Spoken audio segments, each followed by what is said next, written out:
프랑스 리그앙 파리 생제르맹은 2023년 8월 마요르카에 2,200만 유로 약 328억 원을 주고 이강인을 데려와 2027년도 시즌까지 연봉 727만 유로 약 108억 원 및 5년 총액 3,635만 유로 541억 원 계약을 맺었습니다.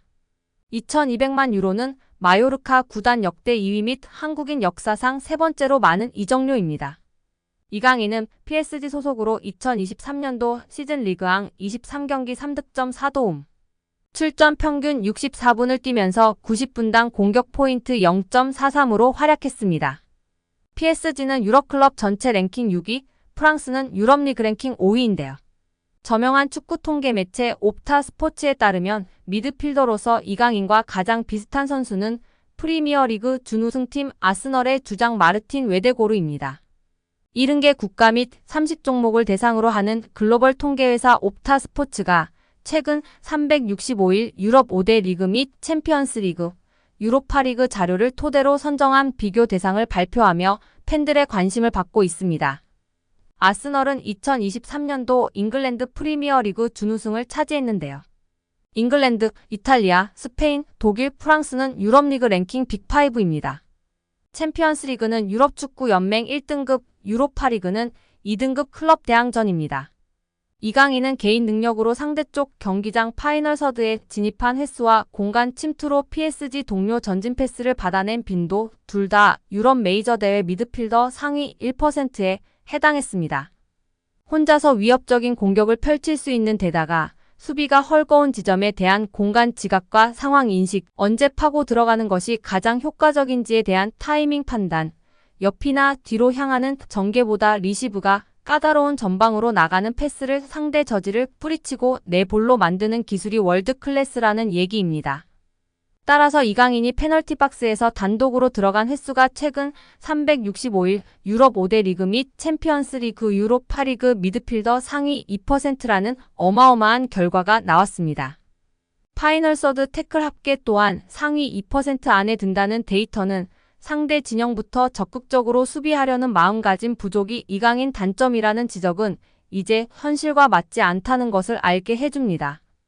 파리 생제르맹은 2023년도 시즌 프랑스 리그앙 우승, 프랑스 슈퍼컵 우승, 프랑스 축구협회 컵대회 우승, 유럽 축구 연맹 챔피언스 리그 4강 등 좋은 성적을 냈습니다. 이강인은 라이트 윙, 레프트 윙백, 중앙 미드필더, 폴스 9 등 서로 다른 5개 포지션에서 공격 포인트로 골에 관여한 것이 인상적입니다. 공격형 미드필더까지 전술적인 요구나 선수단 상황에 따라 5가지 역할을 소화하며 파리 생제르맹에 헌신했다는 평가입니다. 리그앙 포지션별 출전 비율을 보면 모든 부문이 8% 이상입니다. 급하게 잠깐 맡은 정도가 아니라 감독 이하 코치진이 진지하게 다양한 임무를 부여하고 실행을 요구했다고 볼 수 있습니다. 출전 및 결장 대비 90분당 득실차 6위 역시 주목할 가치가 충분한 기록인데요. 이강인이 뛸 때의 긍정적인 효과 및 벤치를 지키거나 명단에서 제외될 때 부정적인 영향을 합산하면 리그앙에서 6번째로 존재감이 큰 선수였다는 얘기입니다. 이강인과 같은 통계를 보인 마르틴 웨데고르는 지난 시즌 잉글랜드 프로축구 선수협회 프리미어리그 베스트 11 및 유럽축구 간행물협회 올해의 팀에 잇따라 이름을 올리며 능력을 인정받은 선수입니다. 또한 2년 연속 아스널 구단 선정 MVP로 뽑혔습니다. 기량적으로 직전 1년 제일 유사한 빅리그 선수가 마르틴 웨데고르인 것은 충분히 기분 좋은 칭찬으로 볼 수 있습니다. 파리 생제르맹이 어린 선수들로 유럽 대항전에서 우승을 노립니다. PSG가 8강에 진출했습니다. 챔스 16강 2차전을 치러 레알 소시에다드에 2대1로 이겼습니다. 앞선 1차전에서 2대0으로 승리했기 때문에 합계 4대1로 여유롭게 8강행을 확정지었습니다. 이날 PSG는 어린 선수들로 선발 명단을 꾸렸는데요. 브래들리 바르콜라, 워렌 자이르 에머리, 루카스 베랄두 등 어린 선수들이 포지션마다 포진했습니다. 이날 선발된 11명 중 26세 이상 선수는 위카 에르난데스, 파비안 루이스, 우스만 덴벨레 등 3명뿐이었습니다. 구단 역사상 가장 어린 선발진이었습니다. PSG는 소시에다드와 16강 2차전에서 평균 연령 23세로 베스트 11을 구성했습니다. 심지어 이강인과 마누엘 우가르테 같은 유망한 자원들은 벤치에서 시작했습니다. 이번 경기가 스페인 원정으로 안심할 수 없는 일전이었음을 감안하면 PSG에 그만큼 유망한 자원들이 많다는 뜻으로 해석할 수 있습니다. PSG는 2010년대 카타르 자본의 힘으로 이름값 있는 선수들을 영입하던 기존 전략을 수정해 2020년대에는 유망한 자원을 수집하기 시작했습니다. 특히 이번 시즌을 앞두고 이강인, 우가르테, 바르콜라, 아르나우 테나스, 곤살로 하무스 등을 영입하며 현지 매체로부터 본격적인 새 시대를 열었다는 평가를 받기도 했습니다. 유스팀에서 자이르 에머리까지 월반하며 PSG가 장기적으로 유망한 자원들을 배출할 수 있는 물꼬도 텄습니다. 이번 경기는 PSG가 새 시대로 순항 중이라는 하나의 상징과 같습니다. 루이스 엘리케 감독은 경기 후 기자회견에서 우리에겐 야망이 있다. 조별리그에서도 PSG는 가장 강했다. 소시에다드와 어려운 경기를 펼쳤지만 우리는 증명해냈다고 자평했습니다. 파리 생제르맹에서 활약 중인 이강인의 미래가 더욱 밝아질 것으로 보이며 화제입니다. 나세르 알켈라이피 PSG 회장이 어린 선수들이 주축이 된 팀을 만들겠다고 공언했기 때문인데요.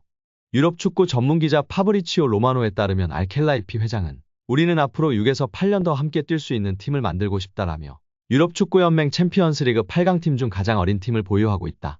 UEFA 클럽 랭킹 10위 안에서도 가장 어리다. 정말 자랑스러운 일이다라고 말했습니다.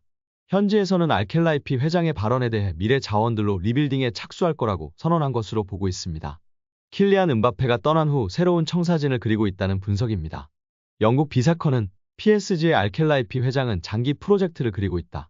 앞으로 6년, 7년, 8년은 뛸 수 있는 젊은 선수들을 중심으로 팀을 개편하고자 한다라며 알켈라이피 회장의 최근 발언은 과거 음바페를 지키려고 했을 때의 발언과 상당히 대조적이다라고 전했습니다. 이어 PSG는 새로운 시대를 준비하고 있으며 음바페는 팀 계획에서 점점 사라지고 있다. 레알 소시에다드와의 챔피언스리그 16강전에서 결정적인 역할을 했지만 PSG는 선수들이 음바페가 없는 상황에 익숙해지도록 음바페에게 부수적인 역할을 맡기고 있다라고 덧붙였습니다. 게프폴뉴스 프랑스 또한 알켈라이피 회장은 파르크 데 프랭스에서 새롭고 젊은 장기적인 프로젝트를 강조했다. 레알 소시에다드전에 출전한 PSG 선수들의 평균 연령은 23세 361일로 챔피언스리그에서 구단 역사상 최연소 선발 명단이었다. 경기 후에도 알켈라이피 회장은 라커룸을 찾아가 선수들에게 부담 갖지 말라고 격려했다라며 현재 PSG가 리빌딩에 돌입했다고 설명했습니다. PSG의 최대 목표는 챔피언스리그 우승입니다.